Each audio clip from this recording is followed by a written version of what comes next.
where on the follow-up to that, it's because from being a former employee at one of these where we did have fatalities with this, you know, immediately it's already starting going on in your mind, hi, we're going to have a big service assessment.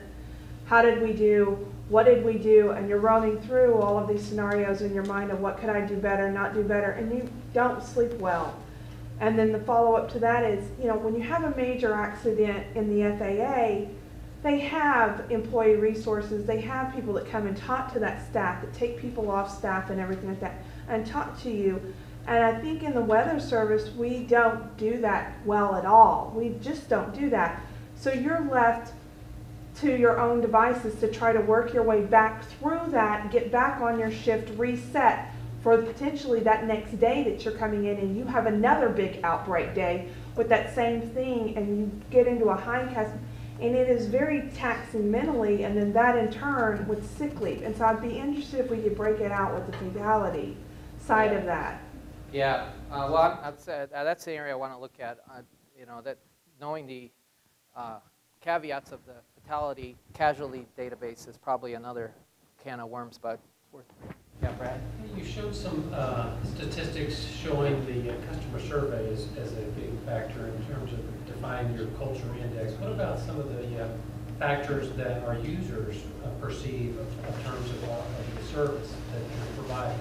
And the reason I'm asking that is I think that there's other factors that define how well a culture performs that goes beyond just what's in the office. It's also the perceptions of how your users perceive and relate to the office. Was there anything measuring some of those? That came out in the, you know, there were a couple of questions on customer service in the SFA and the interviews that came up. I mean, there was one MIC who took this to another level, who's now retired, Tom Crean, who was the MIC in Morehead City. And he was really big on, basically his story is that he had really poor results in the 1998 SFA, and then he was kind of shocked by that. He thought he was a good, you know, manager leader. So then he went to, you know, management school or the ELS, I believe, and got religion, came back and implemented a bunch of stuff. And so he always, when he was going around with me, it was talked about in that particular aspect, the customer focus and the innovation. He promoted big time. So I suspect that that's part of it, the feedback coming from those customers. And in the whole area of the verification, establishing the, you know, the good relationships with the community so that you have people you can rely on when you need to verify your warnings is probably playing into this as well. So I suspect that, yeah, that was part of it. Yeah, I understand why you left off the names of the specific WFOs, but I kind of feel like in a study like this that's limiting some of the value, specifically because, as a lot of the questions have spoke of, the weather frequency of these places is very important geographically, as well as the local culture of the place. So I think in a study like this, it would be interesting to kind of map out or understand where those places are, and rather than kind of lumping them all into just. How thick is your bullet? Yeah, I guess I would like to comment about that. Well, one of his items up there that seems to affect things is labor management relations. He's management.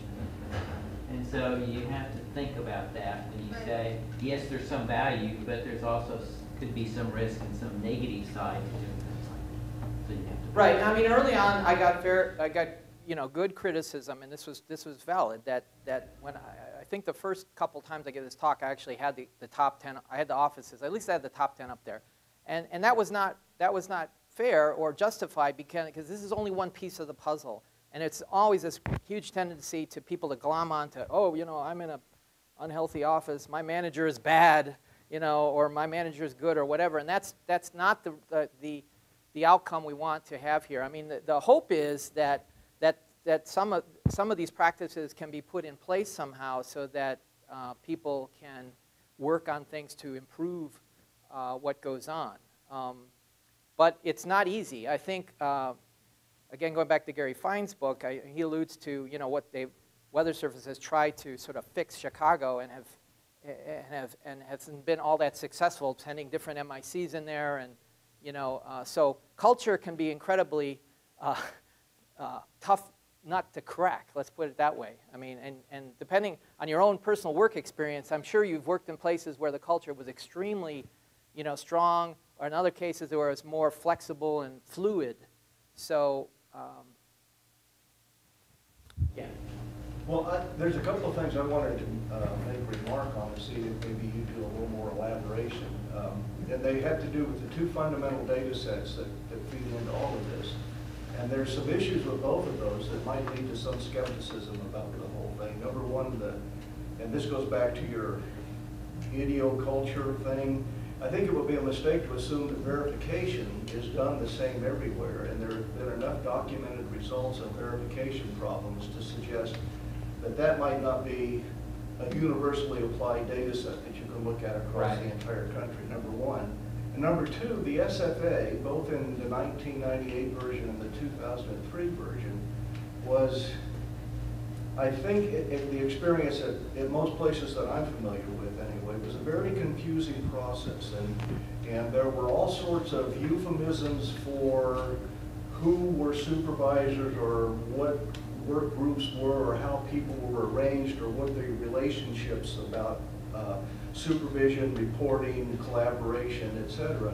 And I think that my experience was that it developed a lot of cynicism amongst the employees, and to the point where I suspect that it may not be an accurate reflection of what the feelings of the employees are.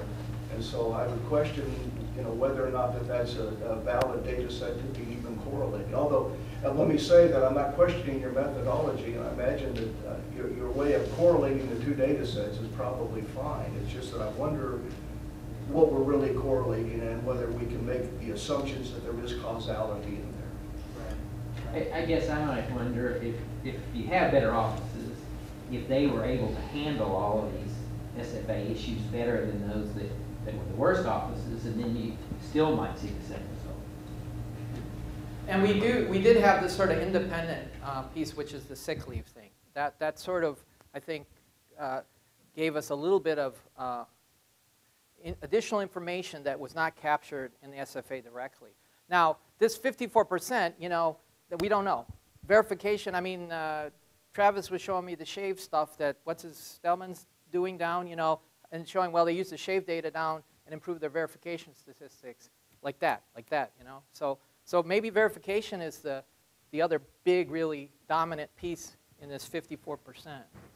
But you might say, well, why are they much better about verification? Well, because they're, good, they're progressive, they're acting, whatever, thinking out of the box and trying things rather than sitting on their duffs, and we don't care about improving our. That's the other aspect.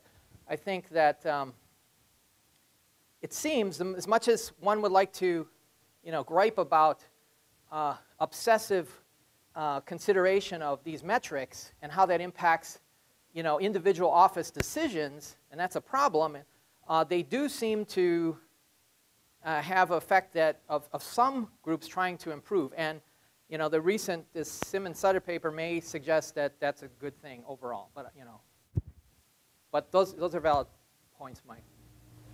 Okay, 3 items. One, there's no reason to show both POD and lead time.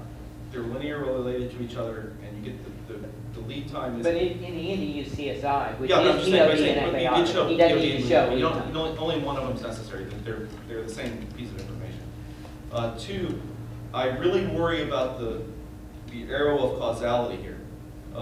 Competent people will be happier, in my expectation. They'll want to go to work. So what you may actually be seeing is the fact that the offices are good is a predictor of what the SFA results will be rather than the other way around.